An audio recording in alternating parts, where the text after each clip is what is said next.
Your thoughts are like gifts to others. And I told everyone, my intrusive thoughts are telling me to run away. However, I won't. You make it sound so easy, right? Communication is like so easy. Public speaking, for instance, since we're talking about communication, it's one of the most ranked fears in the world. Bravery, where do you think it comes from? Interesting question. I feel like I'm gonna say something controversial right now. However, but maybe the question is, why do I do it that way? Exactly. You know, it's like labor. Yeah. I would love to have it. I would like to have a child now. No, you have to wait. A lot of people, they hire people because of their soft skills. If you don't feel grateful, what can you do? Good question.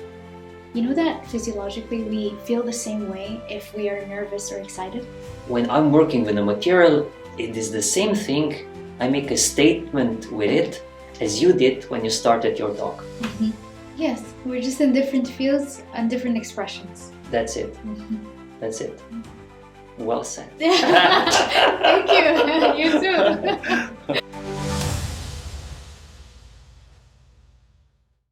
We will start with 10 questions. Okay. Okay. You told me about the questions, but I have no idea what they are. Are you all ready? Can Yes. I just shoot? Yeah, okay, sure. Then first question. What is your favorite place? Anywhere I call home. Anywhere I call home, yeah. Wow, okay.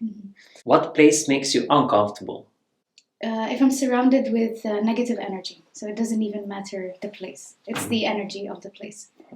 What turns you on creatively, spiritually, or emotionally?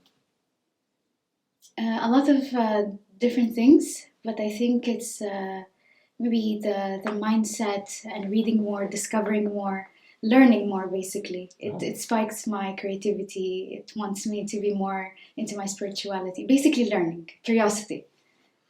What turns you off?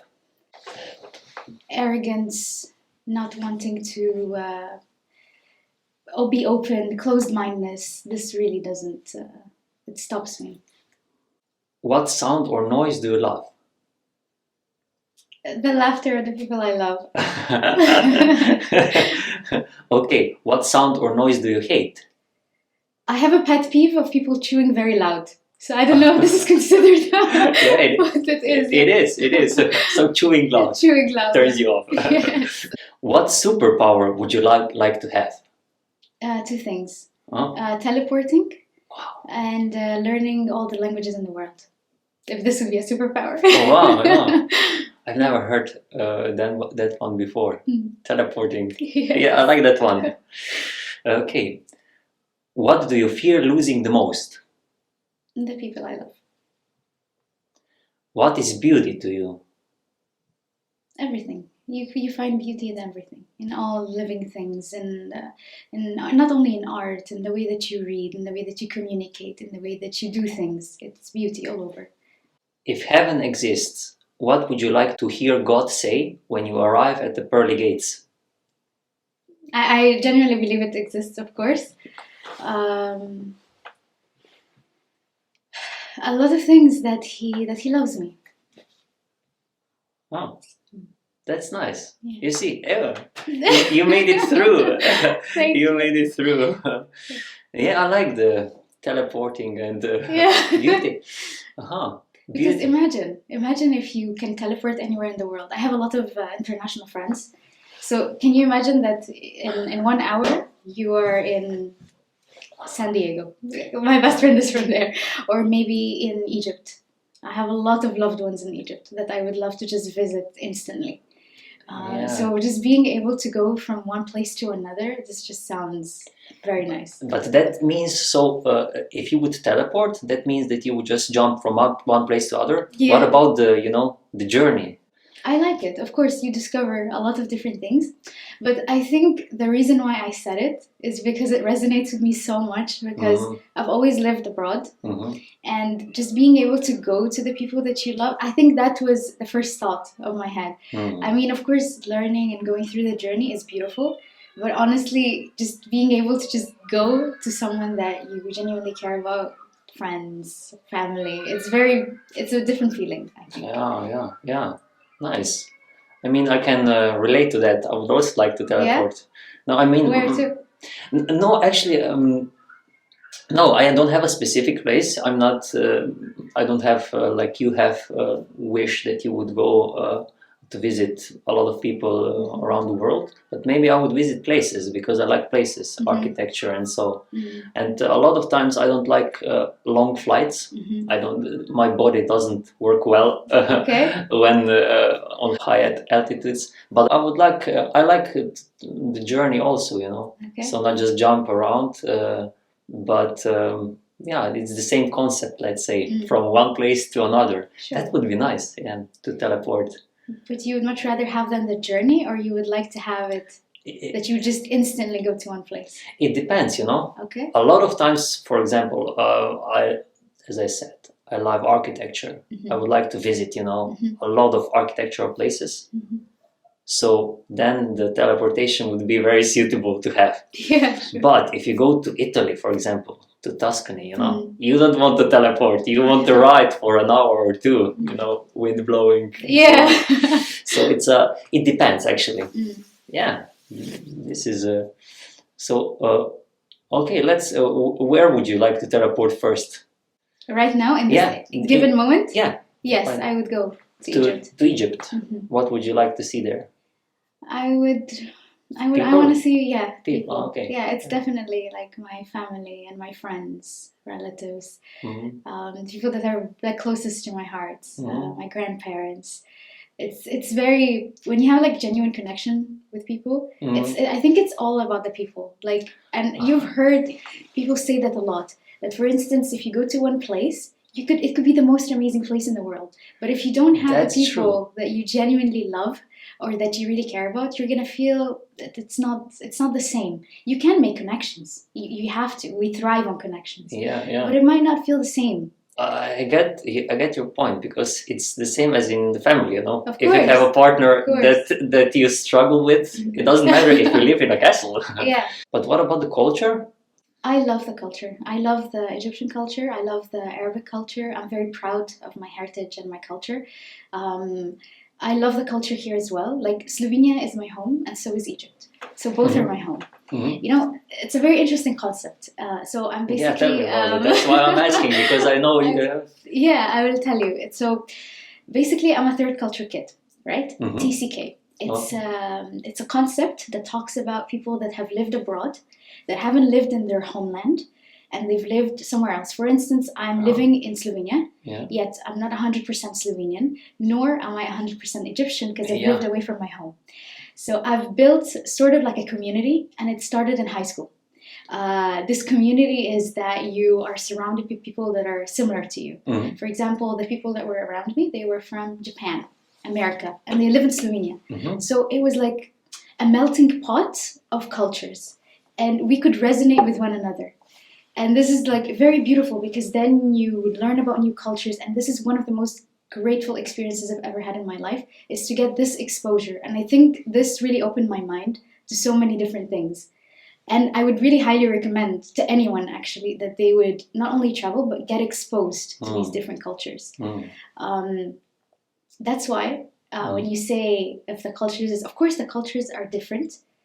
However, to me, that is beautiful, because then you're able to know your own culture, kind of see the other culture, and like collaborate with others, understand. So I respect the Slovenian culture. I understand it. I know I'm Egyptian. However, I need to adapt here. You know what I mean? I need to also maybe tell others about my culture, explain more. It's like a melting pot, and then you get to exposure. How does this feel actually then? Do you feel more... I mean, okay, one is body, purely biological. You have, roots there, let's say. Sure. But how do you feel more like an Egyptian or a Slovenian, culturally wise, let's say? I would say both, but more Egyptian. I felt like I kept my Egyptian roots, and I'm very proud of that. And I feel like I've adapted from both. You know what I mean? I've adapted from, I don't know, the open-mindedness. I've adapted from keeping still my values, my morals, having my own like character and independence with open-mindedness. And I think this is like the most important thing you can do. I must tell you up front, I must admit something, okay? Because this is why actually we are here now, I think. Because what I liked about you is actually this thing that you are, I mean, this was not on my mind from the start, but I sensed it when we met, that you are so different in a way, but so open at the same time. So I call it serendipity, you know, when we met, because it was so. I mean, I don't meet a lot of people who are open in the same way that you are. I must say, yeah. But maybe this we can talk. Maybe this correlates to your profession, interest, and so on. That you are also in that manner, because you tell me what you do actually. What is your passion? So it started in marketing. It's still in marketing. Yeah. I've studied marketing, and I've always loved working in marketing. And I started in a very huge corporation, actually. And then from there, I went to a smaller one. So it started in the energy sector. I was in the energy sector, so in one company called Iskra. And, you know, they do smart metering, software, suits, things like that. You know, you wouldn't even understand, like I didn't even understand the product until I went there. If you're not an engineer, you cannot. Okay, yeah. And then you have to check really, you know, at the house. Is it actually necessary? Do you actually need it? Of course, unfortunately, or fortunately, you do need it. It does a lot of different things. You check the consumption. So, you know, without having an engineering background, I got interested in the product. And then I was like collaborating with different product managers, and it was very interesting for me then later on. And then I moved to furniture, which is completely different. But it was an interesting transition. I thought that it could be a different perspective for me, that maybe I get to see different parts, different marketing strategies that could be implemented, because the marketing that was in B2B business is completely different than for the furniture, for instance. So I really enjoyed that part. It was very different. I went to business development. Actually, like I was thrown in the water. You know, when you throw someone in the water, it was scary. It was very scary. Like a new industry, not knowing the products very well. And then you have this like sense of like, no, I want to stay in the comfort zone. I'm going to stay in the bag, just wait for someone to do the work. But no, you have to do it. Like you just have to put yourself out there. So how did you manage it? Like this, you just jumped into you embraced the I embraced change. it. You know, I embraced the change. But also not only that, because it's not only like self-reliance, it was also that I had mentors with me. You know, so I had people around me that were helping me. It's not, and I wasn't afraid to ask for help, because I didn't, for instance, in the first company, I didn't have any engineering background. So I had to ask, I had to go around, I had to check different departments. And then I was grateful that they, you know, took the time to explain to me and, you know, tell me about the product. This was also the same in the furniture. Yes, of course, you can do your self-research, but it's not only on yourself. You cannot know it all. And you can't have the ego and the arrogance that you know it all, because this is not true. Okay, let's tackle that concept. Okay. If you don't have an engineering background, and you're not, let's say, skilled, how do you maintain a confidence? You know, isn't it interesting? You know, when you, how do you tackle that? You just believe in yourself that you are going to do okay no matter what. So this is a concept you need to adapt. You need to have the adaptability and flexibility and the curiosity to learn. Because even if, let's say, I like communication a lot, I like public speaking a lot, but regardless of how good I might have a skill in, I need to constantly work on it. So even if I'm good in something, I need to constantly work on it. So it's the same concept with engineering or furniture. Something new. You need to have like a curiosity like children. You know how they're like asking so many questions, like, oh, why does this shutters work? Or like, why is this, mic working like that? Or why is it blinking like that? If you have that curiosity in you, you're going to go so far because, and I think with this mindset, it really helps you. For instance, I mean, it's scary. I literally don't have any engineering background. I went to the product managers. That's why I asked, because I know it can be frustrating, actually. Yes, it is for me, because I'm an engineer and I know how it can be. So it was very frustrating. It was very hard, studying these little, like the hertz and how it goes, and for example, how the software connects to the meter, and how they transfer the data, and how you present that. Because for instance, I was also presenting with them, and then I was really scared. I was like, guys, I'm not ready for this. I can open the presentation for you, but I cannot say these things. And then I had the product managers with me, and I had other engineers, and they were very supportive. They told me, like, no, go, continue, just we'll help you. And I'm really grateful for that experience, actually. Like it's very important. Yes, of course, you can do so much by yourself, but you need people around you to help you. And I felt like I got that, and I was very grateful to have that. It's the same with furniture. So you need to have this adaptability that you're going to learn something new. And that opens, like, your brain rewires, you have new neurons, it's a good curiosity, spark. It's curiosity. Yeah. It sparks something in you. Okay, let's say you don't have skills, okay, you don't know the technology, but you have curiosity, which is a benefit. But still, you can be afraid, and how do you tackle that one, that you are confident enough, because, or, I don't know, does curiosity do the work already? So, you're open, you're curious. What do you think? Oh, you throw the question back at me. I like it. I mean, for me, I would say that if you're curious as a child and really, really open, that would probably do for me. I mean, the most of the times it does. I can sense the fear that I have, maybe, from the past. But if I stay open, which is kind of a curiosity, oh, what will now happen, or then the right action, right words come, and Now I remember one thing. I have a good friend. He's a philosopher. He was my commenter also when I did my master's thesis. One of the smartest persons I know.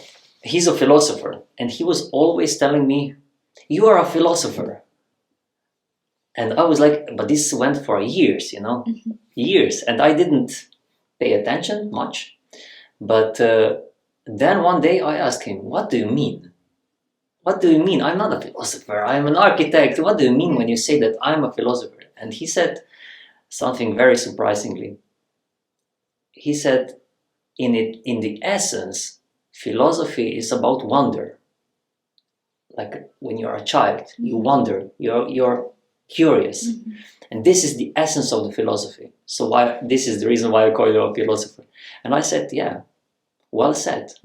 I can identify with that if that's the, because sometimes, a lot of times you hear people say, you're philosophizing in a negative manner. Yeah, it's just a philosophy. But I see it much more practical and simple. It's about that. It's about curiosity. Now you poke me, but I will poke you back. So you said it's about practicality. Do you agree? Simplicity. I agree. It's about wanting to learn, wanting to understand why certain things happen. I feel like the fear happens because also we don't want to seem like we don't know things. It's like, and then perfectionism. I still struggle with perfectionism sometimes, and it still haunts me because I want everything to be done in a certain way. You think you want to have standards, like really high standards. It's a good thing to have, but when it comes to your work or like certain things, it's better done than perfect. And I always tell myself this, like, Nouran, it's better done than perfect. Better done than perfect. Because then there's always something to change. You know what I mean? So that's why I think ego comes in the way of like not like, oh, I think I know it already, or like, no, I don't think I should ask people about this. But in reality, if you just let that a little bit to the side, you're going to learn so much more. So it's exactly like children. Like children don't care about what you think of them, right? Yeah. They just ask. Yeah. They're like, why does this plant grow this way? They don't care. They don't think that this is like an irrelevant question. They think it's relevant because it's important. it sparked their interest. So it's the same with us. Like, we need to think about it this way, that it's curiosity is going to open so many doors. It's going to help us through so much, actually. So how do you tackle fear? If fear enters, because as you said, I totally agree. When fear comes, then it shuts you down or slows you. Or I just throw myself in the water. Okay. Yeah.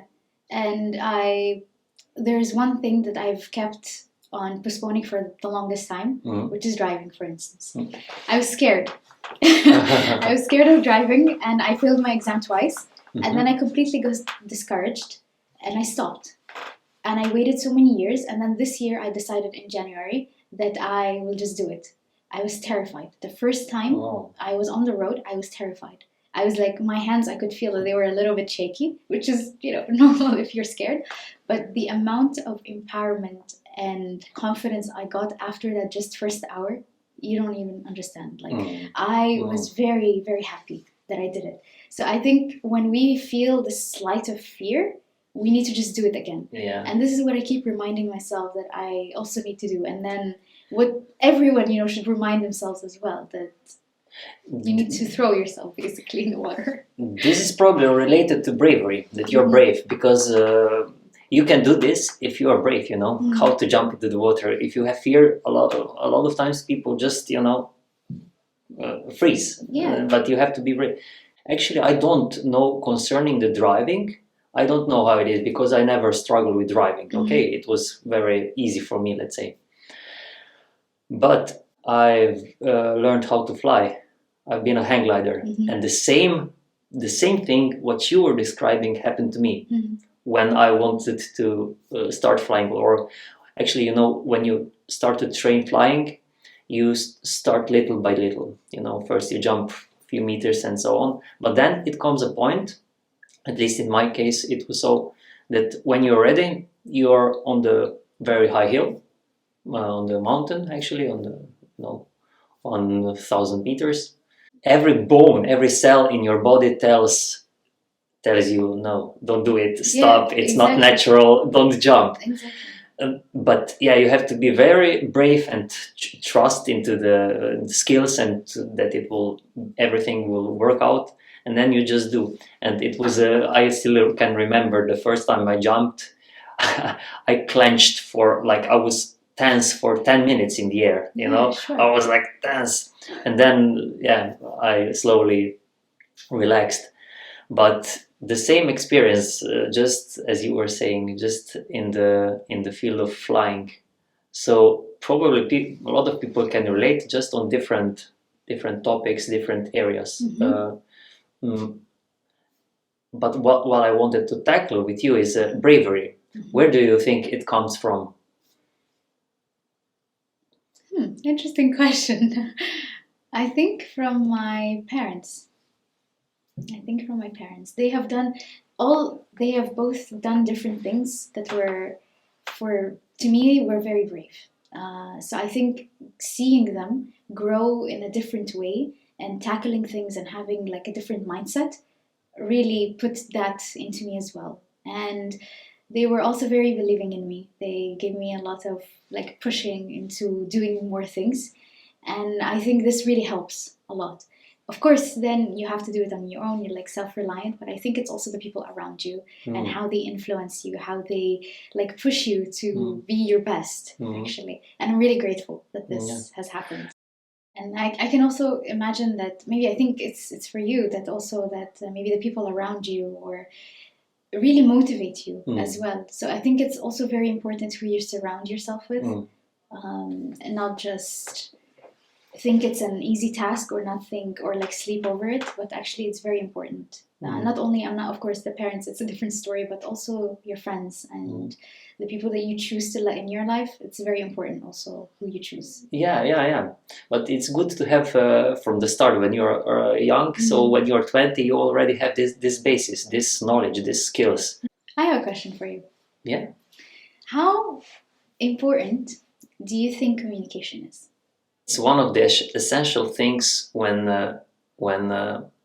two or more people interact, because you always have to, either in business, sell ideas, in a marriage, in a partnership, you have to negotiate or do something, and communication is ever present. Okay. And so it's actually, maybe this is the reason why I'm doing this, because I like to communicate, like to know people and so on. And yeah, what are we doing here now? Actually, just communicating, sharing stories, wrapping our ideas into something more physical, which is speech. Right. So you make it sound so easy, right? Communication is like so easy. However, what is the reality? It's actually more complex than you think. And it can be simple. However, it's not as simple as we want it to be. And especially when it comes to, for instance, if we are talking in a group or if we're talking with our coworkers or our friends, it's much easier than if we were to say our ideas in front of a lot of people out loud. And putting the spotlight on ourselves, even talking in meetings, but you have the spotlight, it's on you.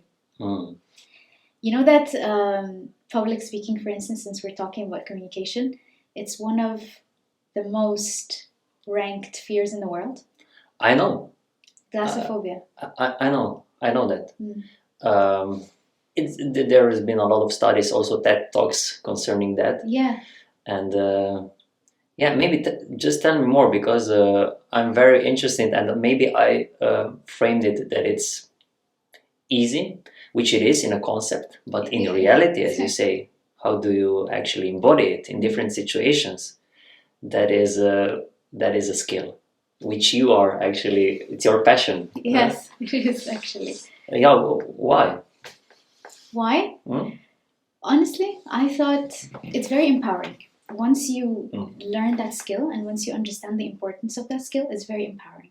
And I have seen that so many people that didn't have this skill as much as they thought they would, and then learned over the years, they've become unstoppable.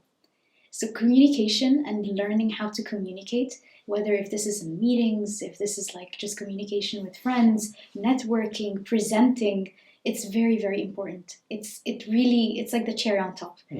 Anyone, somebody can be very good at what they do, really good at what they do. For instance, engineers, since we were talking about engineers, they could be a 10 out of 10, right? But if they're not very good in communication, they could be a 3, unfortunately. Actually, this happened to me. It was a close relative, but he's really good in engineering, really like a master, okay. But he struggled how to convey this in an interview, in a CV, in an application. But I, on the other hand, I know a lot of things about design, about presenting, about how to sell ideas, much more than he does. And I helped him actually to form a presentation, and it was like a kind of a few weeks of work, and it was really nice to see how he changed the perception. Exactly.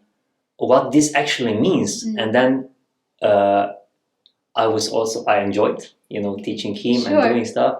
And he learned, and then he got accepted, which was really nice, on the very high position, because he really changed the way how to present his ideas, which was not in his first nature from the start.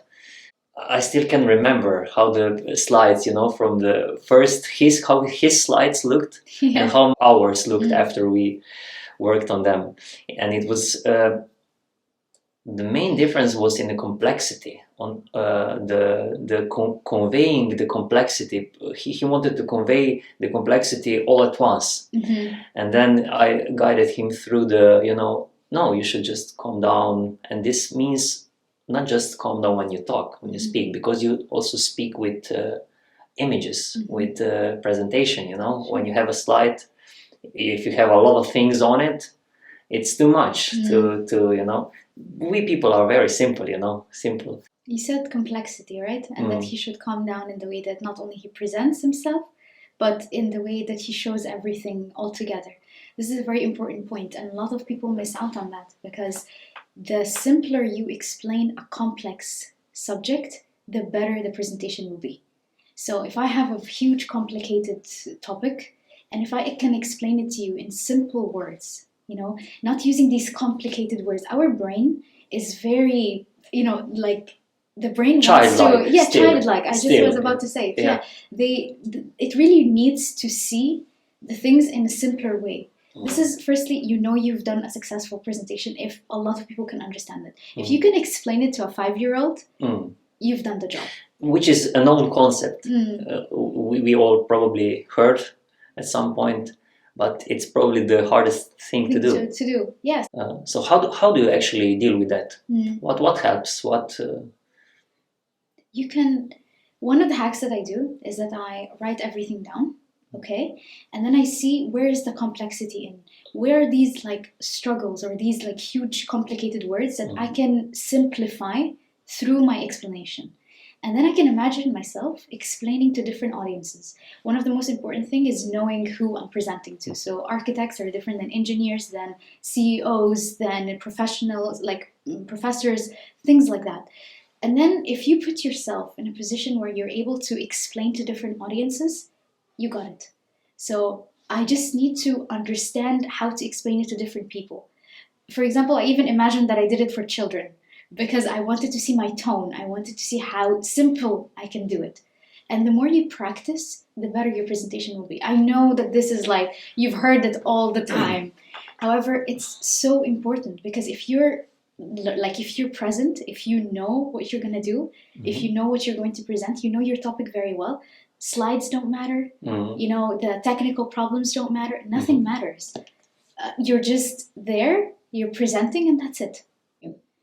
Regardless, because a lot of people rely on the slides, they rely on the notes, anything can go wrong. So even if you don't have it, you'll be like, you know what, guys, I am here to present you this important topic, and I don't need those slides. Technical issues, they happen all the time. Yeah. No, let's tackle this. What do you think about A, B, C? You know what I mean? You're more dynamic. You're more smooth. And this teaches you confidence as well. So you're not just struggling there. Because, for instance, the people that think that, I will just wing it. Of course, it works. In some situations, you have to wing it somehow. But if you're really presenting and you're not prepared, it's going to show. So that's why I would really recommend for people to practice as much as you can. And when you practice, you're going to be way confident. You're going to be like very smooth. Nothing is going to stop you. Any questions that you may tackle are going to be much easier to then answer. And even if you don't know the questions, be like, that's a very excellent questions. Let's get after that. Let me get back to you after the presentation. Let me email it to you. There's nothing wrong of postponing it, isn't it? Yeah. But what happens if spontaneous situation comes? Like this one, for example, now.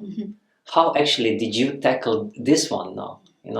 You just came here, you didn't know the script. I told you a bit how it's gonna start, but otherwise you were just thrown into it. Yeah, I think being a good listener, I really genuinely believe if you're a good listener, and you're seeing the other person, how they are speaking, and what do they want out of you, then you're going to tackle any situation.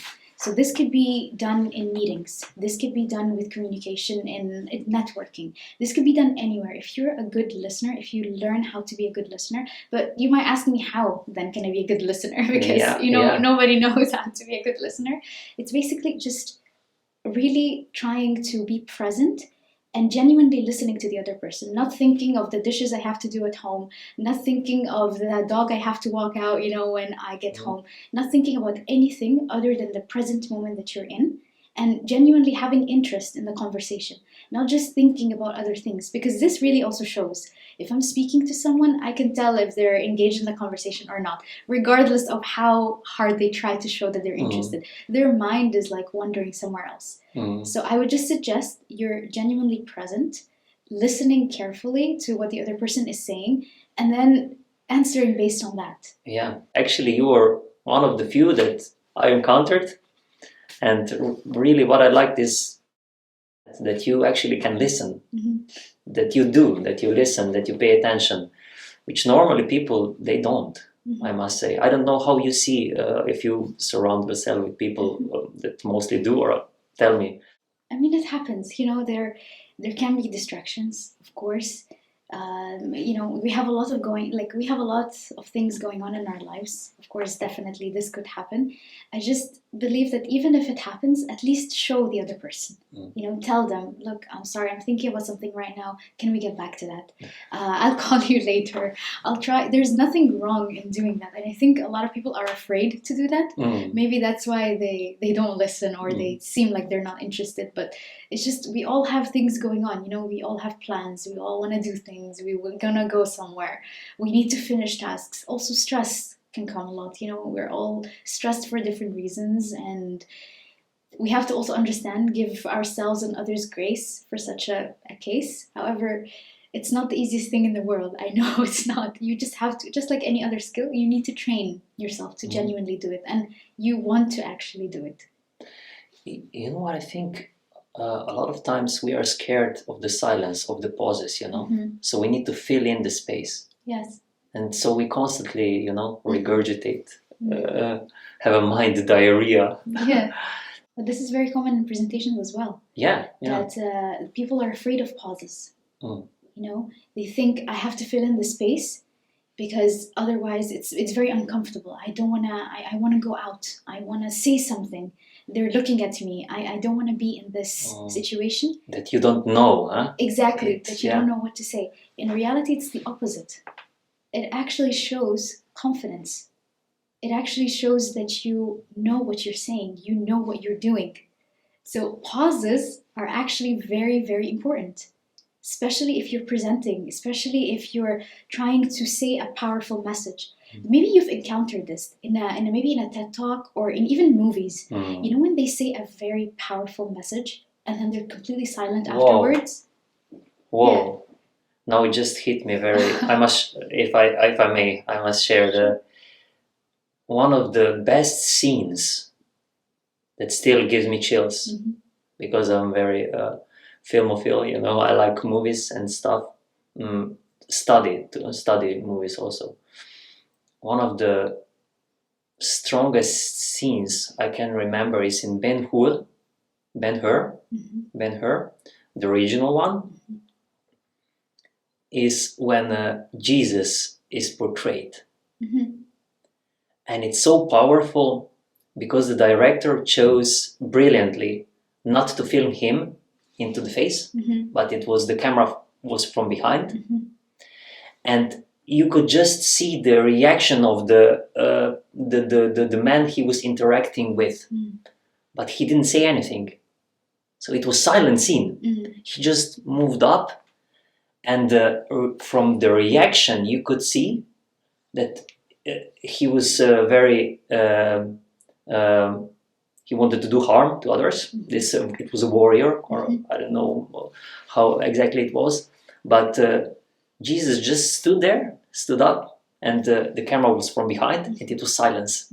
And from the reaction, you could see, oh, something happened. And he didn't say anything, but he just held ground. What you said, this is confidence, probably the ultimate confidence.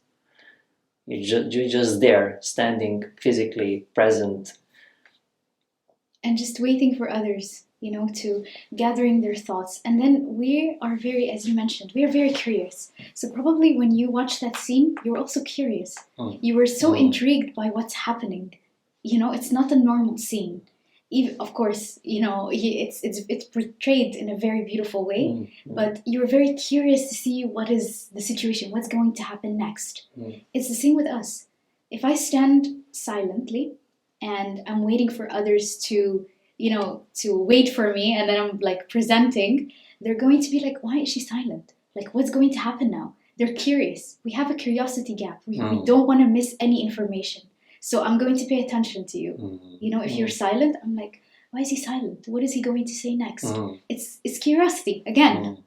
So it's very, very important. And a lot of people don't actually use this to their advantage.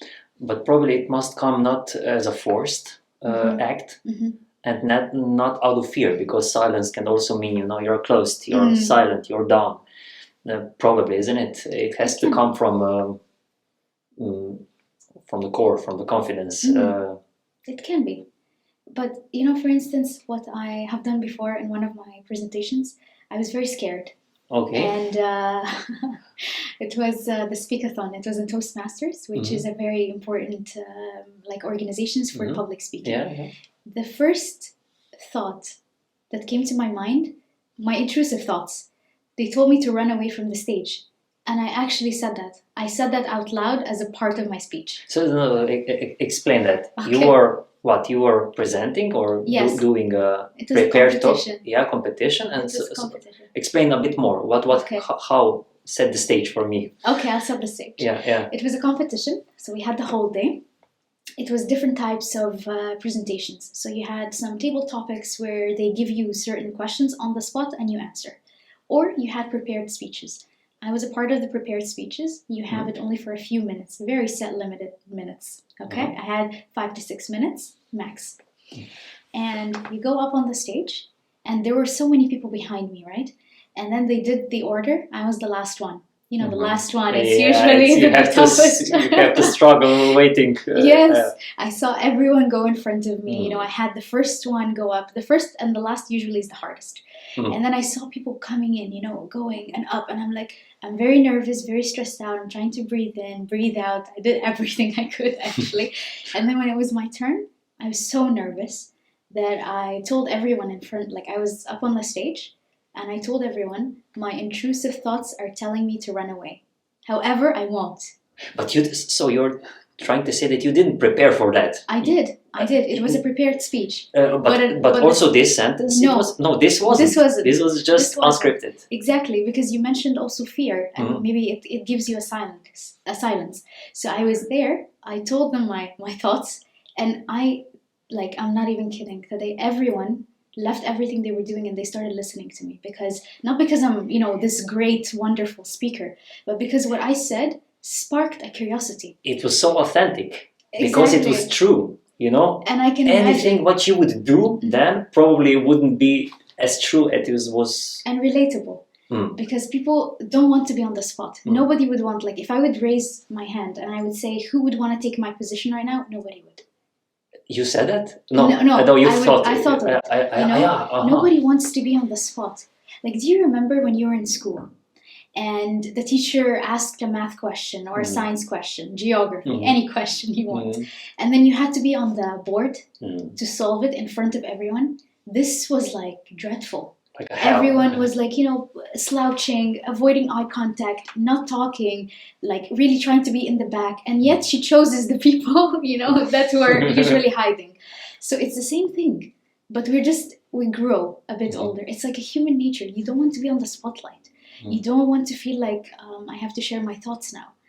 And it's so important how when you put yourself out there, it gives you so much confidence. And actually my speech was about the importance of public speaking. So you just it was the perfect start, probably perfect intro.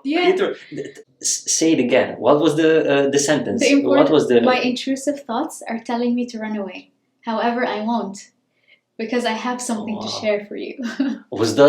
How did you do that on the competition? I just did it. It felt so real. It felt so relatable. And I just said it. Because you have to understand also that the people that are listening to you, they are rooting for you. They don't want to see you fall. So they're actually genuinely cheering for you. So whenever you present, remember that the people that are listening to you, they actually want to see you win. They want to see you present. They are happy to be here.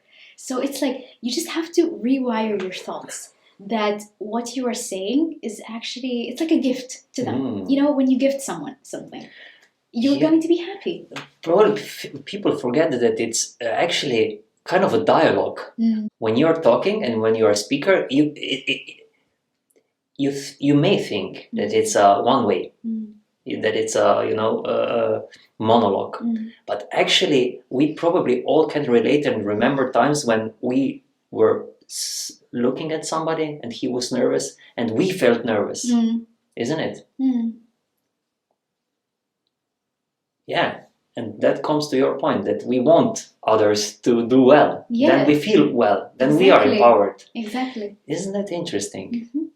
It's really just if you rewire your thoughts and if you see how people are really watching the speakers, they want to see them do very well, you know? And even when they see them nervous, they give them grace. You know, for instance, if I started my sentence with, you know, everyone, I'm quite nervous today. It's my first time coming up here. So I really want you to give me some grace. They're going to give it to you. You know, not letting your ego get in the way really helps, because then you're more authentic, you're more relatable, and people understand that, and they're very non-judgmental. You know, we think we're getting more judged, but actually in reality they want to see you do great, and they want to listen, they want to see what you have to say. Your thoughts are like gifts to others. Probably it's in a human nature, isn't it? Then to be to be authentic and to see others to be authentic, so we can be empowered in this way. Yeah.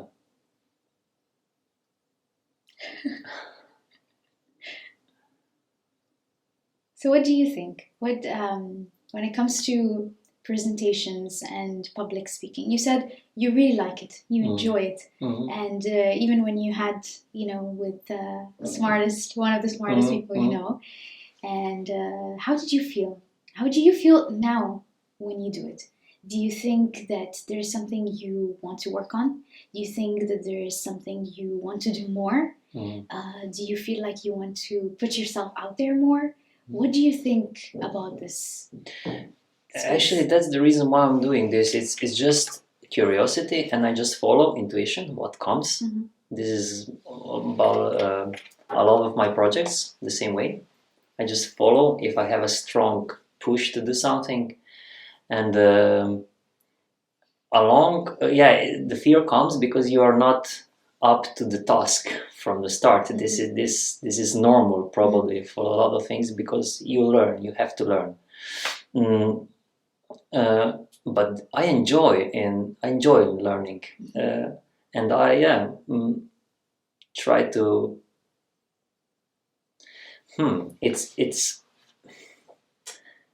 It's a funny thing, because when I say I try to, I'm doing it, I actually don't have a feeling that I'm doing it, you know? It just happens, you know? I'm just watching it. And even that, when I say I'm just watching it, it watches itself, or how to say it. So it's just a matter of the flow, you know? So that's the reason why actually we are sitting here and actually doing this now. It's simple as that. I cannot say anything more.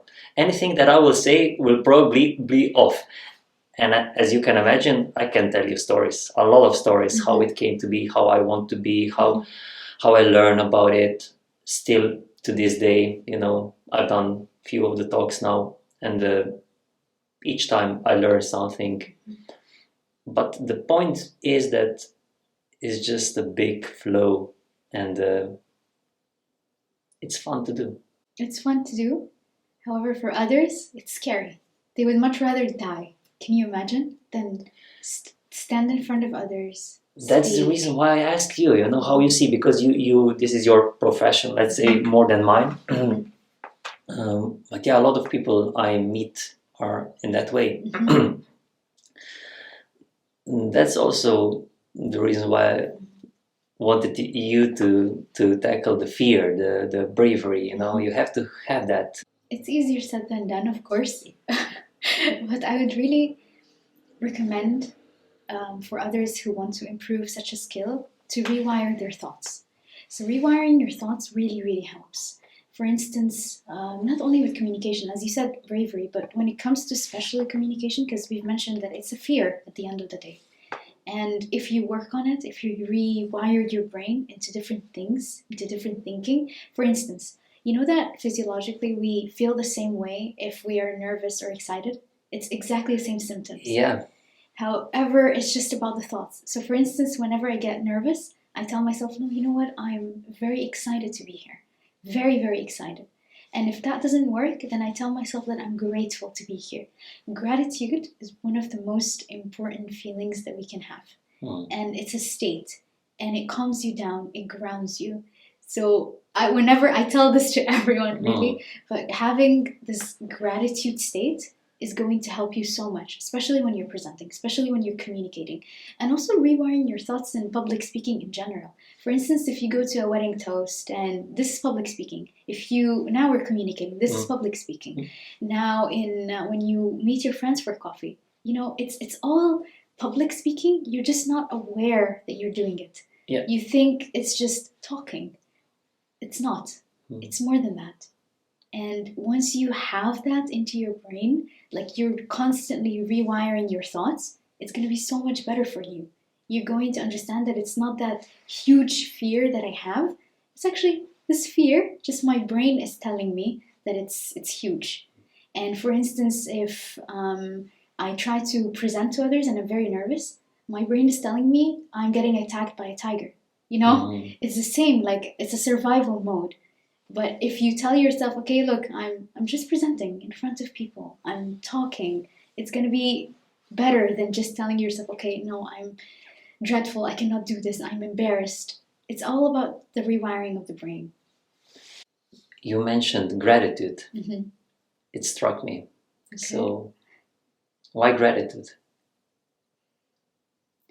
I genuinely believe that gratitude is the best state a human being can be in.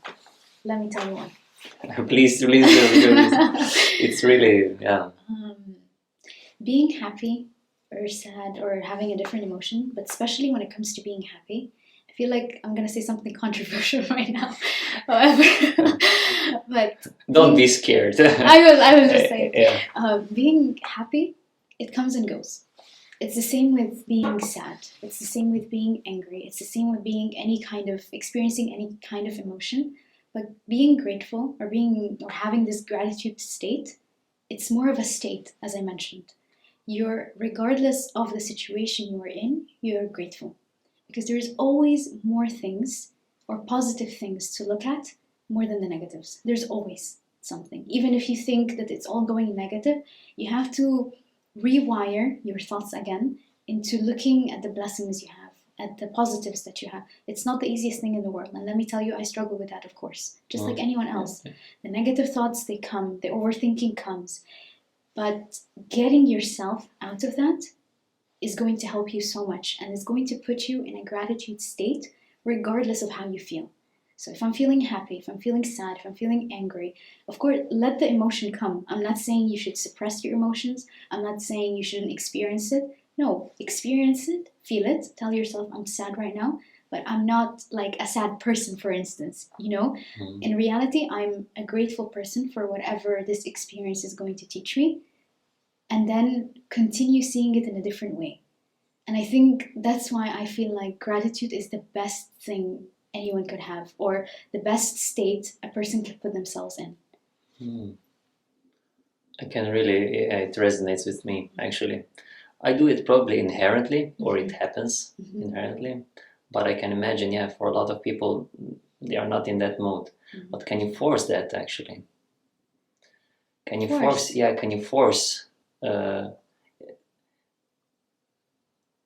if you know what I mean, if you don't feel grateful, what can you do? Good question. What can you do about it? You definitely can. You always can. There is always something that you can do. The first thing you can do, it's very simple, very old school. You bring a piece of paper and you write down the things that you're grateful for. It could be anything, literally anything that you are able to see, for example. You're able to hear, you're able to walk, you're able to plant, you're able to cook. We take so many things for granted that we think it's just guaranteed. But in reality, it's not. So there's always something that you can be grateful for. For instance, I'm grateful for this bracelet. You know what I mean? Like it sounds very silly, but the things that you are more grateful for, the better it's going to change your thoughts. I'm very grateful, for instance, you can say anything for your health, for your parents, for your friends, for your relatives, for your partner, for anyone or anything. And then you're going to see that you are very blessed in comparison to other people in the world. You know what I mean? You have to always think about not only who's doing better or comparing or seeing what could go better. Of course, you can always work on getting things that are better. But just in that state, when you're unable to see anything going right in your life, just write down the simplest things that you find. And then this is going to help you. It's not going to help instantly. And I'm not saying this is going to be like, immediately everything is going to go away. This is not Aladdin, But thinking in that way is going to change something. It's a small percentage of what you can do to improve yourself. It's the same concept as in Kaizen, the Japanese concept, that 1% of improvement is better than doing nothing. So it's the same. Of course, you get in your thoughts. You can become negative. I can become negative.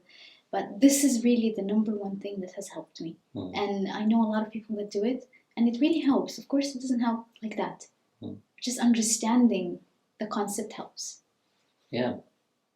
What do you do when you're feeling very negative, very down, unmotivated, thinking that you cannot do a certain thing?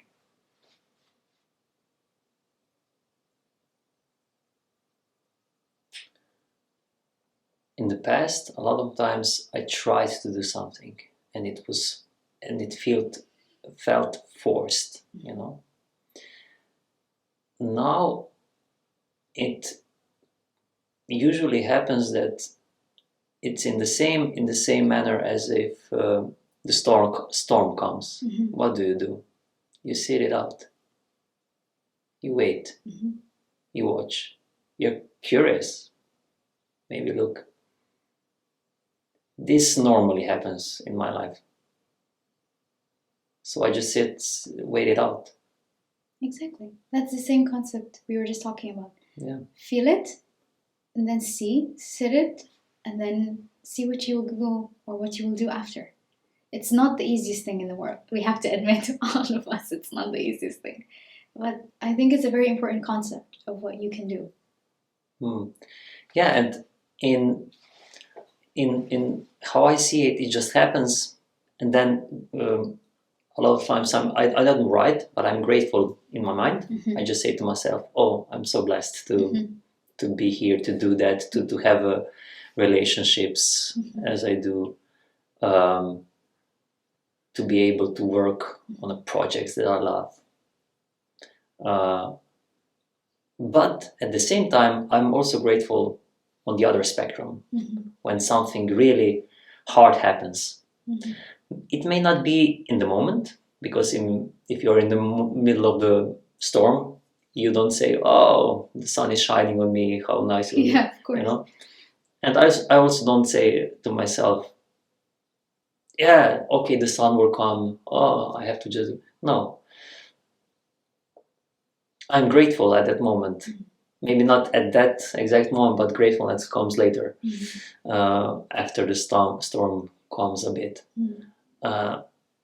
Why?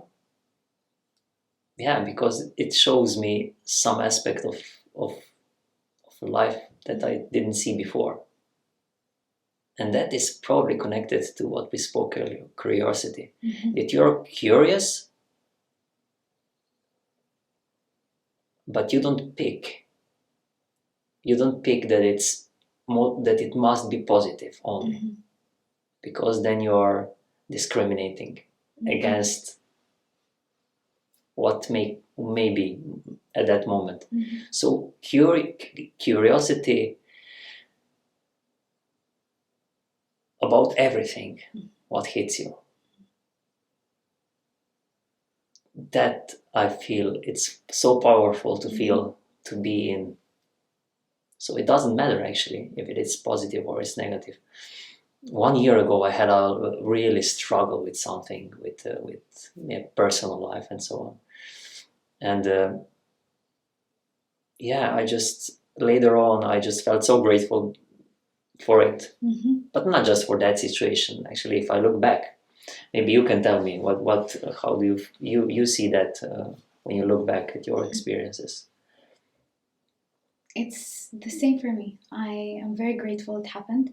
In the moment, I didn't understand why it's happening, and then you ask yourself, and then you get into this like negative mood of like, why did this happen? Why? What is this trying to teach me? Yes, of course, you're being a human being. You know, you don't understand in the moment why this is happening. You feel down, but then when you remind yourself that this is going to teach you something, or it's going to, then it's everything's gonna align later on in your life. If only you have this mindset, or only if you see in the future how things work out so much better than what you expect, you're not even going to be in that bad mood. But of course, it's a human thing to feel that way. So definitely, I'm so grateful for everything that has happened in my life, the good, the bad, the bad that we consider bad, because it led me where I am today, and I would have it again. I wouldn't regret. I don't regret anything. You see what we are already doing, always actually. This is maybe I have not a struggle with, but yeah, I see it as a face value. We always do this in the polarities, good, bad. I asked you about beautiful. What is beautiful? When I say this to you, I immediately make something ugly with only that question. What was your answer again? Beautiful. In everything. I find beauty in everything. Yeah. Now I remember. Yeah. When you say everything, I find everything beautiful. How about those things that are not normally considered, beautiful? So like the suffering, Yeah, just pick one, because you can pick anything actually, Either suffering, either you see someone get hurt, or negative emotions, everything that normally is not considered beautiful, because the framing of the question already implies that it's something positive. Exactly. But that's why I'm poking you a bit, because it was so interesting to hear everything, and how I heard it was as an absolute everything. But then creative question comes. What about the other stuff, the negative stuff, let's say? They're there. The positives and the negatives are there. And if you're just aware that this is going to happen, not running away, not suppressing it, not trying to avoid it, then you're going to understand that this helps you with understanding it even more. And I rely a lot on my faith. And I know that whenever these negative things or like these unbeautiful things happen, it's for a greater reason that I'm going to find out later why, or it's going to be done in a way that is going to turn into something beautiful later on. Even if it's hard for me to understand in the moment, I try to rely on that. I try to have this thinking. And I think this helps a lot, because I know that these negative emotions are there. And we don't want to feel that. We want to avoid so many negative things. But what I remind myself is that it's there. It's going to pass. I'm going to experience it for a greater reason. I do the same thing actually. And I know that we believe in different things, but it actually doesn't matter. That's what I thought now. It is universal. It can be. It is. If you see it that way. Yeah. Or if it is seen as that. It's actually a part of the human nature to rely on a greater power. So my definition would be then my faith in God. For example, yours could be the universe. It's just how it is. We want to rely on a greater power because we want to feel like we are letting things go more smoothly, or that it's for a greater good. No, it struck me. It actually doesn't need a label. Because when we speak or when we think, it is labeled automatically, or it happens, but it just is there already. That's my point. Would you agree or not? That it's there? Yeah, it is. Let's be concrete. If we just stand still and the thoughts don't come, it's still there, isn't it? It is. It is. So we don't need to do something about it. I don't know. It was just a thought. Okay. So I've asked you before, What do you think of architecture nowadays? Because from what I'm seeing, it's quite different than where it was in the past.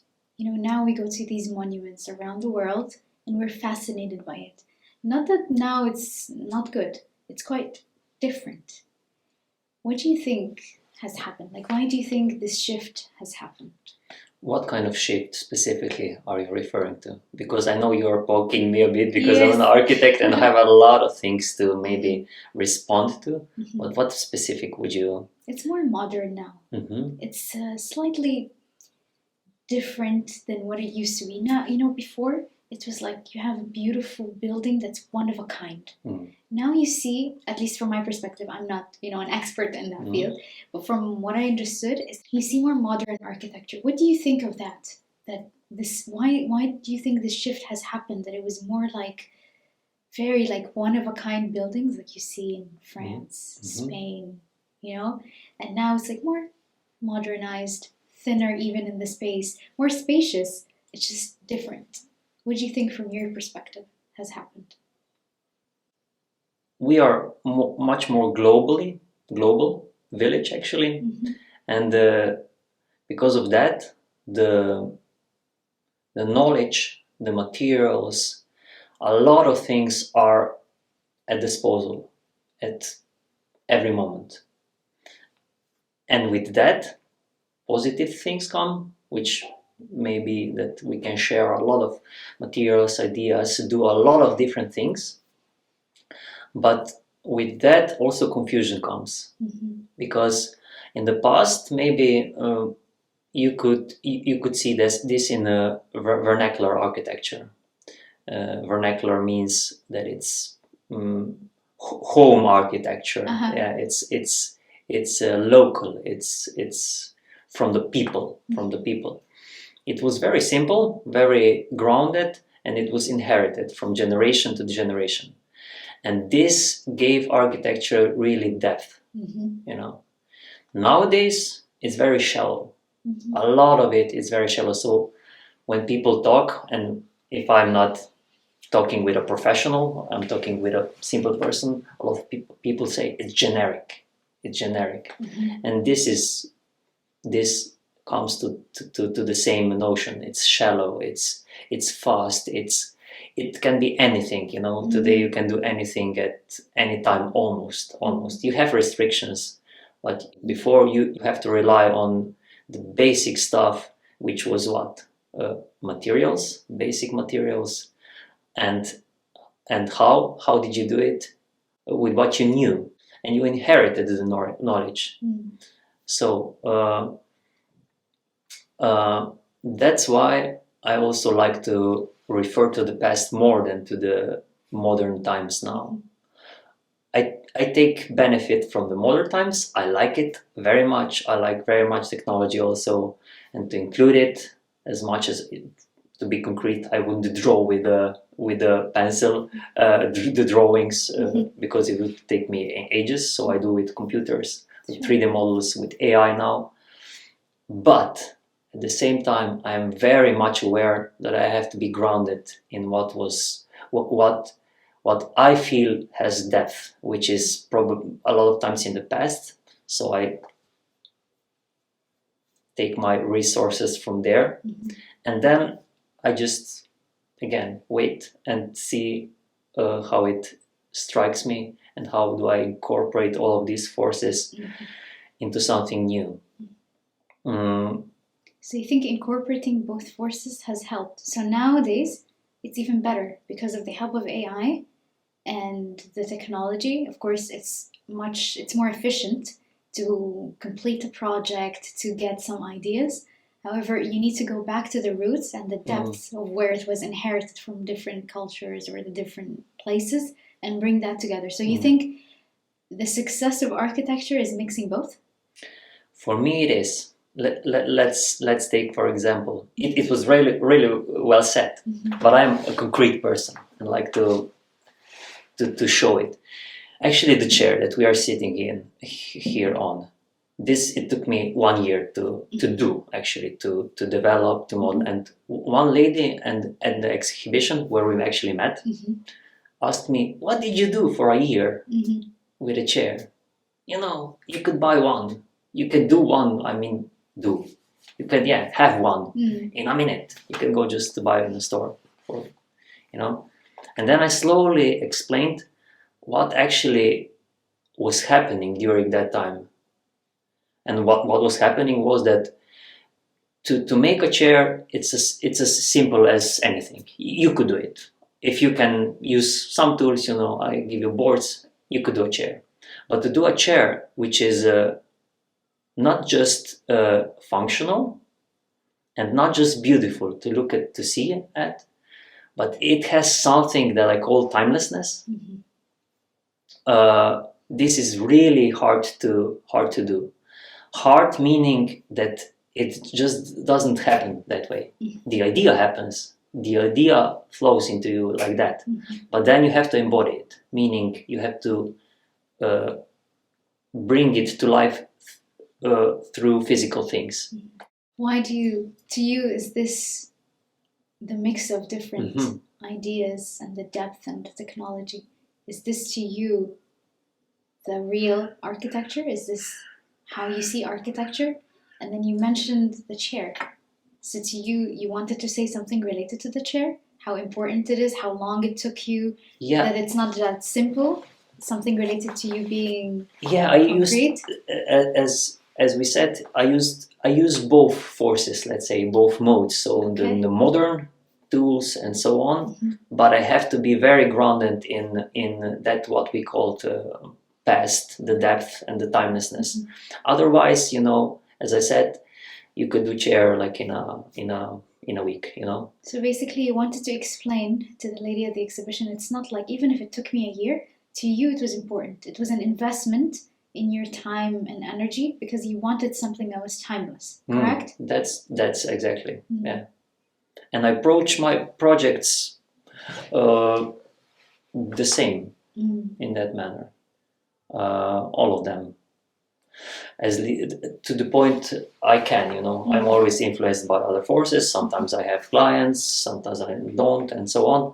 But maybe the question is, why do I do it that way? Exactly. That's why do I do it? Because in the past also I did few things that were just, okay, it needs to be done, and you do it. But actually it brings me joy. It just does something more for me, which is pleasant. Let's say like this. Let's keep it simple. So for you, even if it takes longer, you would still do it. Yeah. It matters to you more. And even when you have different clients, for instance, that need it quite faster, how do you tackle that? If I am able, and more or less I am, I say no. It has to wait still. It's like labor. I would like to have it. I would like to have a child now. No, you have to wait. But wouldn't you agree that nowadays we want this instant gratification with everything? Not only with, for instance, if I want to furnish a studio, I want it like right now. I know. Everyone I struggle this from day to day. Also myself, but also with clients.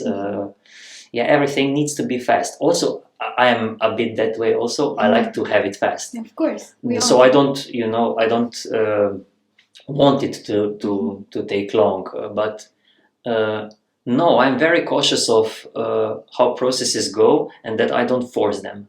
And therein comes the courage, because you have to, again, speaking, communication, you have to convey this to whatever the client person you are working with.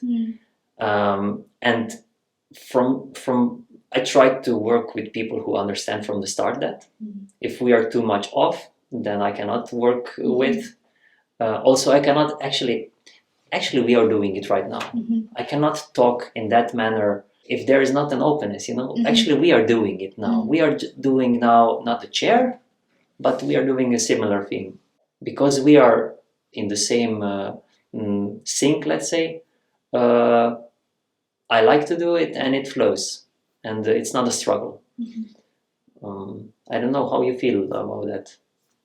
Yeah, I just have a comment about what you were saying is that, so it's basically one of your missions actually, to keep, you know, how we're also learning to have this like slower life.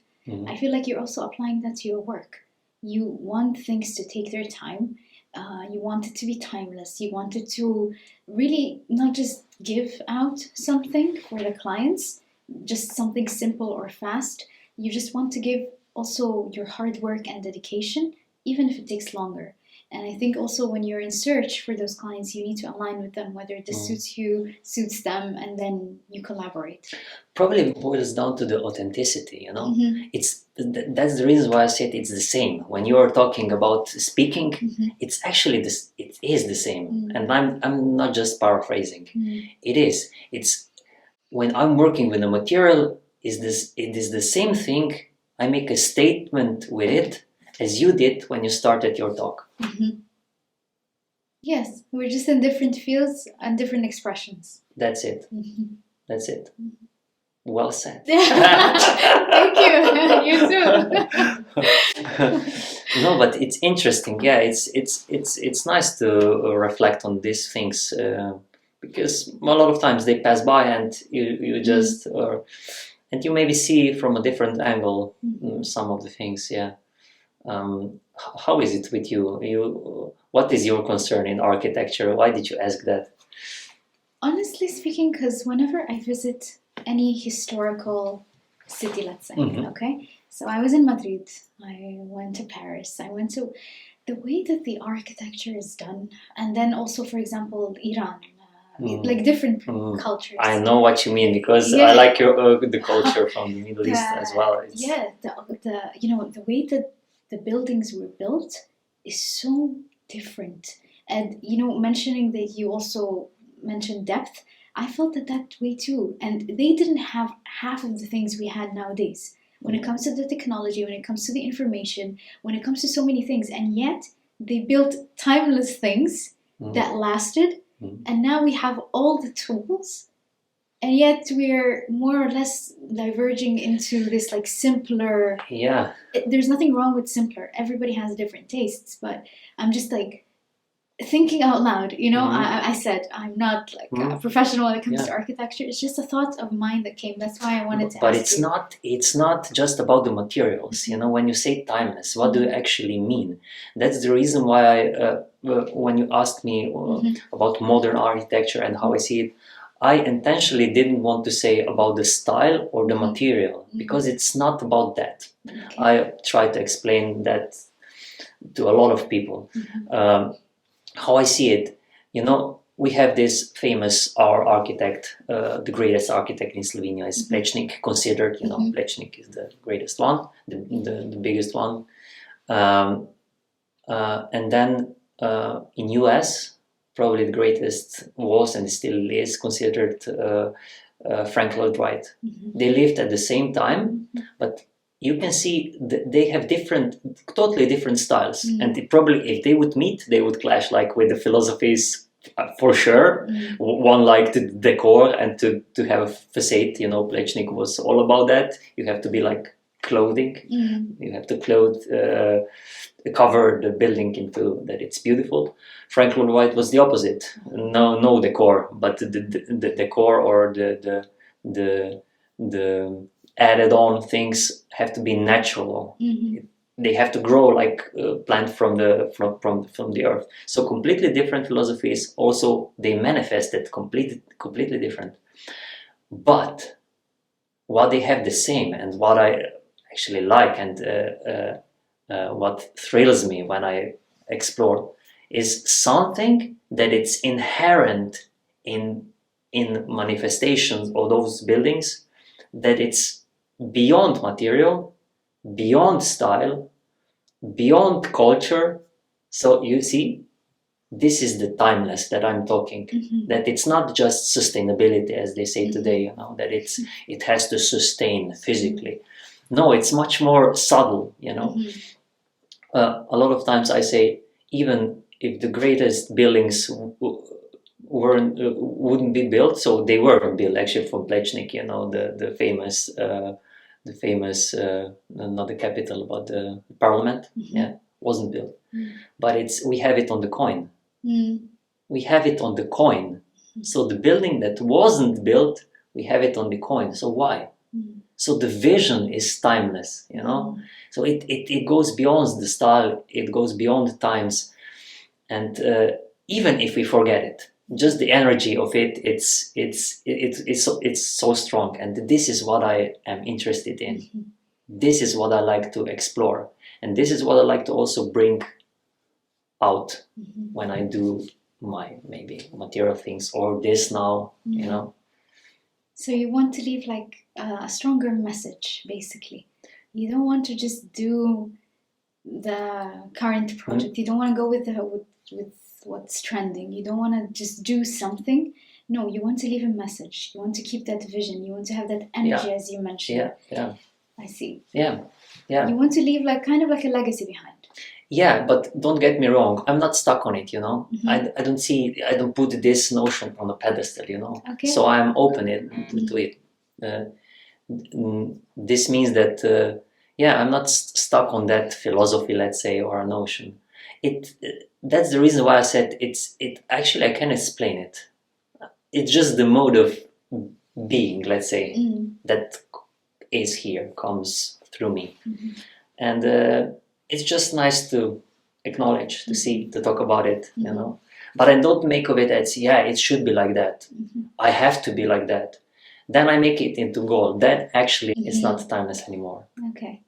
That makes sense, that you're still open to different ideas. Yeah. So you have a goal, you have an approach, but you're flexible with it, regardless of how it goes. Yeah. I see. But that's an interesting perspective. Yeah. I see. Okay. Sound? Yeah.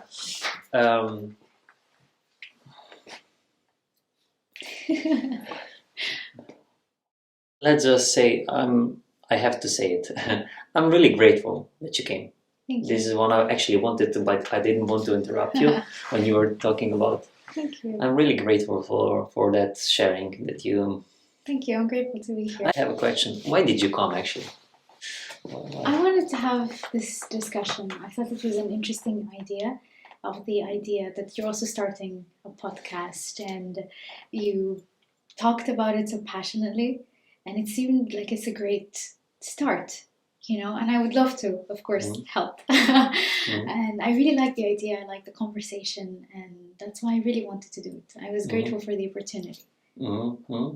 Yeah, I don't know how it's gonna shape. Maybe it's gonna be a podcast. Probably it's gonna be like a season of talks, let's say, you know. Or Yeah. Again, we come to the same point, you know. I'm not stuck on an idea. So actually, it changes from day to day, right? Which is a bit of a sometimes scary, because you know, scary. It's the unknown. It's the unknown, because if you are, I'm also a perfectionist as you are, you know, and I can envision very solidly how it will manifest, but then it goes the other direction. It's always like that. Yeah, it's always like that. But this is fun. But you have to be again open to it. Otherwise, you know, just bump into the road. You know, if car turns. So yeah, I just like to go with the flow. And the funny thing happened yesterday or 2 days before, when I asked you if you want to be like to talk with me. In the evening, just it like hit me, the title of the. I just saw the picture, you know, the title of our talk, and you. Now I can admit, you still didn't confirm that you're gonna be, you know, but I already had a vision. And I saw the picture, how we are talking, and so on. So it's a fun. That's the reason why I said I'm grateful. What else can I do? Thank you. It's a pleasure to be here. Yeah.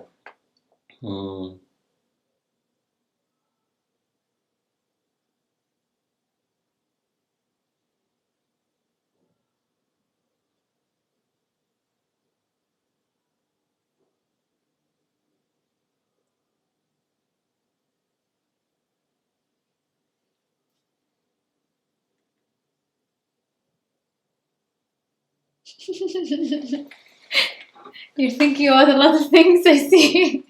No, I'm blank. Hmm. No, here we are again, I could force something in it. Yeah, I know you could. But why? Hmm. Are you comfortable with the silence you said? I am. I don't know. I mean, probably you did. You see, now it just grows out Yeah. of it. You see. No, probably did you train for that? Did you train for that? That you can be like calm and just wait because you probably. How did it look to train in communication, or how do you train? That's a very good question, actually. I trained myself in little interactions. So whenever I would have, it was mostly during work, but actually it started earlier than that. I would try to listen more. I would try to force myself to not jump the first thing that I want to say. It's not the easiest thing in the world, and it can happen that you want to say your idea immediately. But whenever I would notice that I'm trying to jump into the idea, I stop myself. I'm like, no, let's wait until the other person finishes. And this is how I learned to really control these little jumps when it comes to a question. I also got some training before. It was before one event that we had. It was the first event actually that sparked my interest when it came to public speaking. And we were speaking in front of more than 500 people, but online. It still felt the same. Wait. So you spoke in front. You alone spoke. You No, had to say. I was with a team, but With a team? I was hosting the event, Okay. and I had a mentor actually, and she was teaching us these pauses, and she was forcing us on the spot to pause, and she was like, "How does it feel?" And we all said uncomfortable, very uncomfortable. We were literally on the spot, not saying anything. She's like, "You cannot say a single word." It's tough, Wow. right? It's tough. You're like, so what do we do now? She's like, notice your body.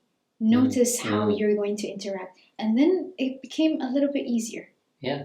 And then we had to also film ourselves, to see the comparison. But this is something that I also really like to do. If you're presenting, you should really film yourself. And then mute yourself and see how your body language is like.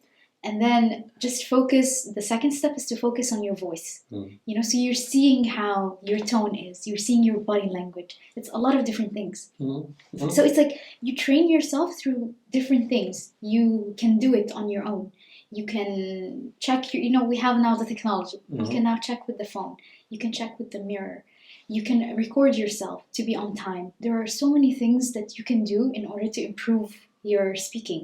And that's why I always preach it. It's so important, and it's so not easy, but it's very applicable to apply in your daily life. How do you manage it in the personal sphere? Because here, we are a bit of now in a, let's say, more of a public sphere. Let's say it's more formal. How do you tackle all this knowledge when you're personal, when you're in the intimate space, then, if I may throw the idea out, is it harder, or how is it? Surprisingly, it can be. It can be. So even, the best speakers out there, they can struggle as well. And this happened to me. For instance, it's more relaxing. So of course, you're going to jump sometimes, you're going to say your ideas. However, I try to also ground myself when I notice these triggers. But it can be harder, especially when you're very close to the person. Because, for example, the communication I might do with someone that just a coworker is going to be formal, as you said, more than with informal. So with informalities, you don't notice as much, if you notice. With a lot of informalities, you don't.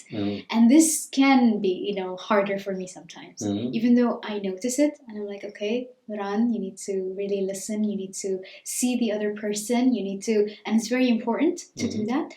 And of course, it happens sometimes that with these informalities, you're not going to be perfect all the time. And I'm really trying not to be perfect all the time, we shouldn't be I mean, if you try to be perfect, then you're probably not authentic. Exactly, and you're not stiff. authentic. So when it comes to informalities, I think it can be a struggle sometimes to people with communication. Because then you don't want to hurt the person. You feel like, what if they misunderstand me? But if you're very close, this won't happen. it can be slightly complex. Especially when in play different emotions come, because we talked mostly about fear, which is probably the most of the time related to speaking. But what about if something else comes into way? Anger, and then it's a completely different energy. Exactly. It can just make you blind. Or how do you experience that? For me, when it comes to, I used to get very blinded with anger when I was younger, and now I've noticed the triggers that happen, and I don't suppress it, because it's an uncomfortable feeling.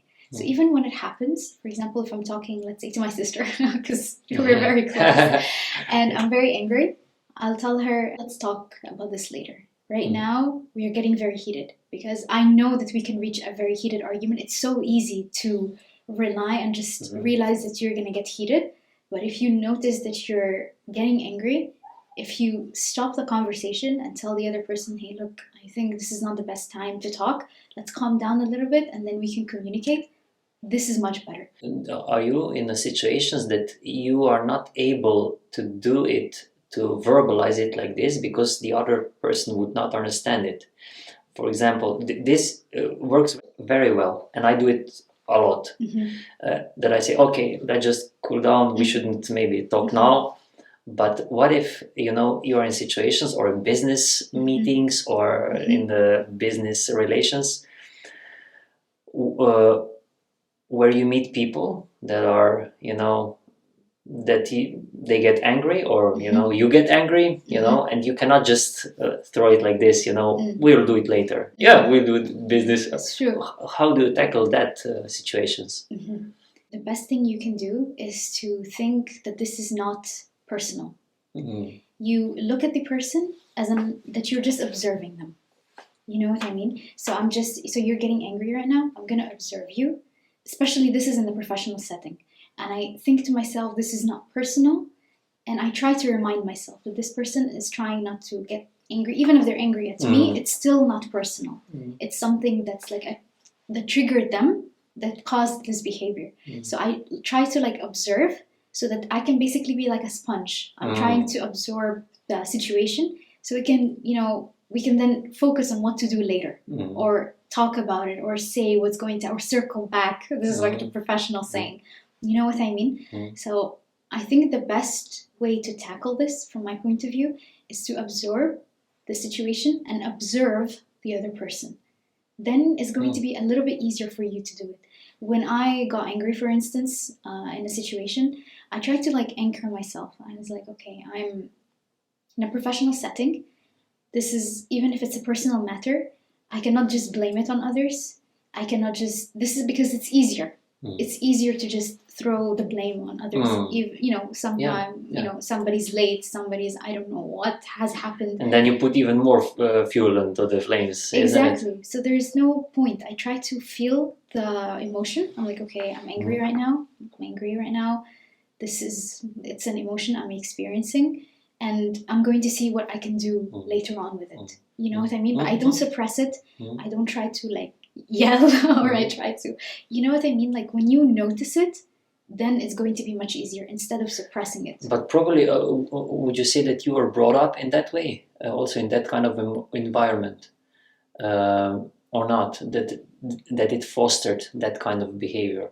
It definitely has an influence. It definitely has an influence. The way that we are brought up, it has an influence on how you think and how you react and how you communicate and how you discuss with others. So definitely, I think it has an influence.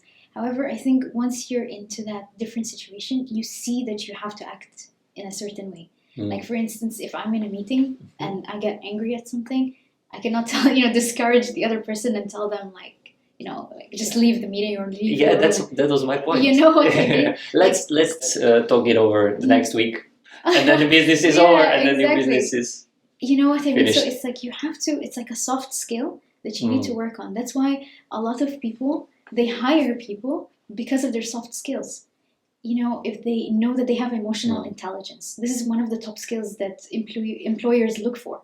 Because anything can be teachable. For example, if you're learning about something you have no idea about, if you have the right mindset, then you're going to be able to learn. Yeah. If you don't have that mindset, then you're not going to learn. It makes it harder for the environment then. You know what I mean? It's not then a healthy environment. So do people then hire you, or do you work in that kind of relationships in your profession because you actually are skilled in that manner? Could be. Because you know, you're not skilled engineer, as you pointed out, and you don't know a lot about architecture and stuff and so on, but you have skills in that field, in the communication, in the how to convey to people, and it changed my life, I think. It's very important. It's a very important skill. That's why I think I mention it to everyone. That's why I'm very passionate about it. That's why whenever anybody mentions to me that they want to improve their presentation skills or their communication skills, I'm like, let's do it. Like, of course, let's talk about it. I really think it's such an important skill that once you work on it, you'll see how much it can really drastically change your life. That's the reason why I mention it, because it shows. It's so strongly present in you. So it's interesting to notice and to see. But probably, I don't know, is it you are also passionate about it, as you said, isn't it? Yes. So what is the other passion? This is all of your focus concerning professional work, or what other passions do you have concerning the work? Honestly, when it comes to work, I feel like different things. I'm not really into one thing only, and I like to explore. Like, for example, I like to write, so I try to incorporate that into the work. I like to really explore different areas. It's not only the communication. I have to say it's really like a huge pillar that I'm really passionate about. And I think the more you work on the skill, the better you get. But I try to also incorporate different things, like, as I mentioned, writing, or like learning a new skill that I had no idea about. I'm not really afraid to learn new skills, because I think the more skills you know, the better it's actually for you. It opens so many doors for you. Does it matter in which field do you work then, for you, or not? You know? No, it doesn't. Really, it doesn't matter. No.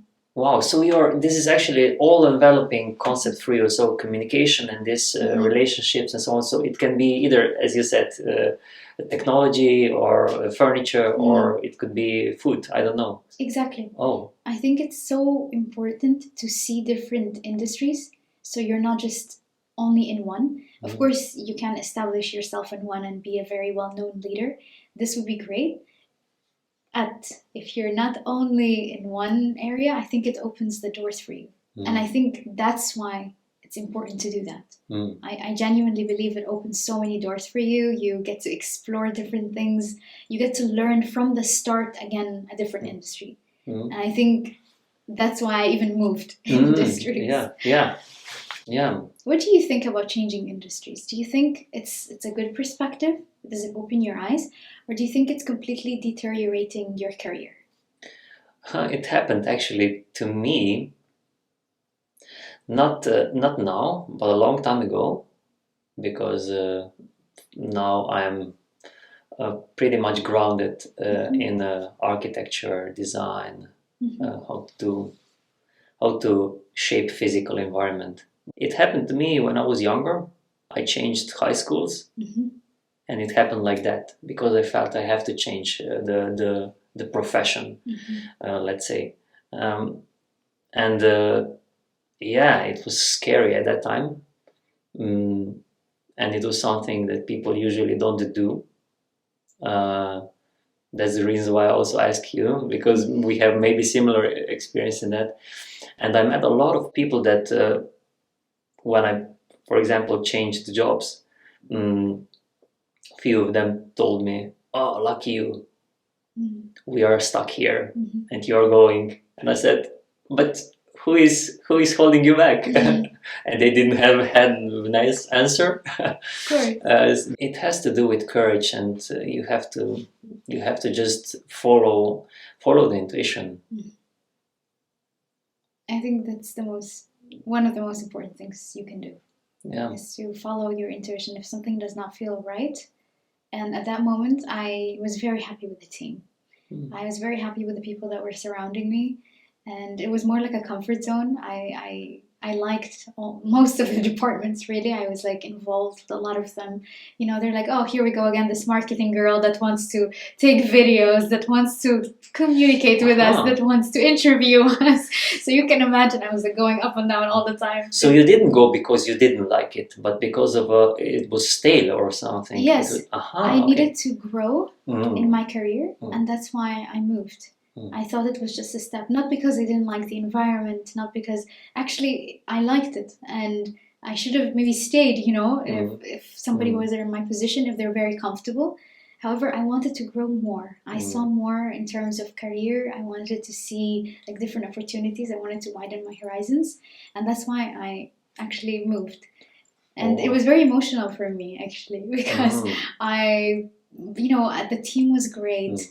I liked the people that were surrounding me, and it felt, like it was a comfort zone. Yeah, it's something dies. For me, it was the same. Something dies, that the people, you're not going to meet them anymore, and so on. But then something new, which is, thrilling in a sense. Exactly. Yeah.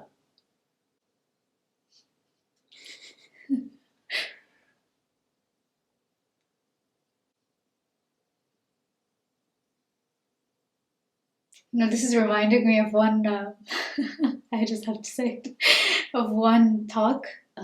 He's a very well-known podcaster, and he likes to interview a lot of people. His name is Bukhasha. He's very well-known in the Middle East. Even he's interviewing now like Hollywood stars, and like not only stars, like he's interviewing very well-known famous people, and he's very well-known for the silence. He's saying, I don't feel uncomfortable with the silences at all. He interviews the guests, and then he's like, how are you? And he's just like waiting for you to like talk.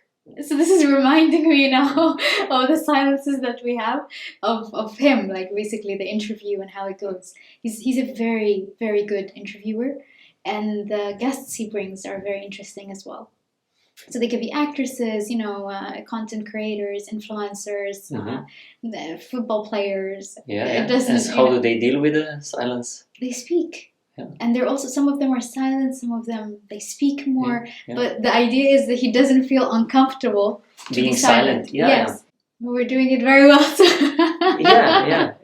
I think it's a reminder for others, like it's not as uncomfortable as you think. Yeah. Yeah. But you feel very comfortable in it, isn't it? Yes, I know. I learned to. Sometimes I'm not. I have to admit. Sometimes I'm not, and I want to fill in the space, of course. It's the first urge that you get. Then sometimes I'm like, you know what? No, I'm going to stay silent. I don't have to share everything. This reminds me on one, maybe it was in the David Letterman or some of those talk shows, and I think the guest was Jim Carrey or somebody, and they were like, let's try to be silent.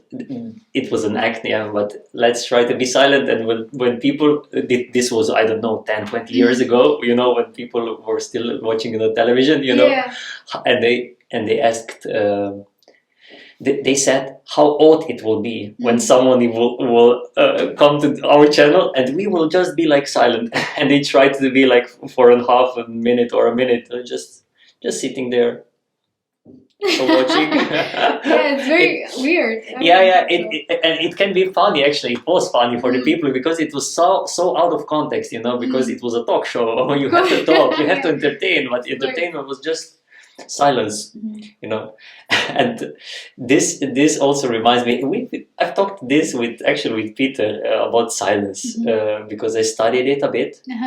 Architecture. I went to visit anechoic chamber. If you know what this is a room that you test technology in.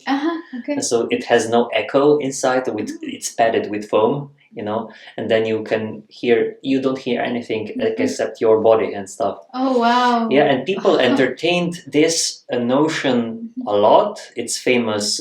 John Cage wrote a piece. It's called, I think, 4 minutes 33 seconds or something in that manner.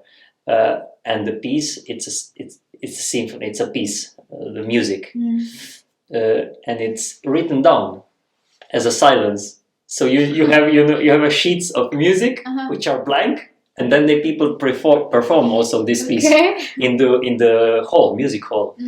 And how it sounds is like it's set like this, that performer or pianist or a conductor comes, he takes the sheets, which are blank, puts them on the stand, and then he sees, this here is the start, puts down the bouton, I think it's called, the stick, and then they just look at the clock and wait for 4 minutes 33 seconds, and then amazing things can happen. People, cough, people make sounds. The same as in this anechoic chamber, you just hear the sounds of life manifesting. But it's not intentionally produced with musical instruments. All intentionality that it is just this frame, that it's silence. And it's, you should maybe check it online. John Cage was the very famous composer. John Cage it is. yeah. I mean, in the past I lived in a forest for half of a year, secluded, in a secluded house. Really? Yeah. Oh wow. And how did that feel? It was kind of the same, because when you're so secluded in a forest, and that was away from the city, 3 kilometers from the nearest village, with no electricity, no water installation, completely off-grid. And I had a lot of strong experiences with silence, which was not silence, which was just natural sounds, but it was so deep, so present, that I could not experience this in a city or in a urban setting. And a lot of strong experiences happened in especially with animals. It was really kind of a surreal state, because it was like, one time I remember there were birds chirping, and I was also outside, me and my wife also there, and we were silent, and then we started singing, I think, and playing. I started playing, and it was like kind of a symphony. I felt that these birds became in sync with us, and we became in sync with them. Let's say like this, and it wouldn't happen if I would just visit, forest or something. Sure. It was like, after days and days of just staying there and listening to the forest and to the sounds, it was really strong experience how to be in sync with the environment, which can then happen in the city. It doesn't matter, Of course. But normally we are so enveloped in this world, so dived into it, that we don't notice maybe, and we again try to feel it ourselves. Sure. Make a disturbance in the water. And how did you survive not having water or electricity? We collected water. Okay. Yeah. And there was a well. Oh, okay. Somewhere a few kilometers away. So we brought water, but there wasn't installations, So the survival was rudimentary, basic, but it was a strong experience. That's very interesting. Actually. Yeah, this was actually as a example or a study case for my PhD. So I renovated also house that we stayed in, and it was kind of a building, and then also thinking exercise for a half a year.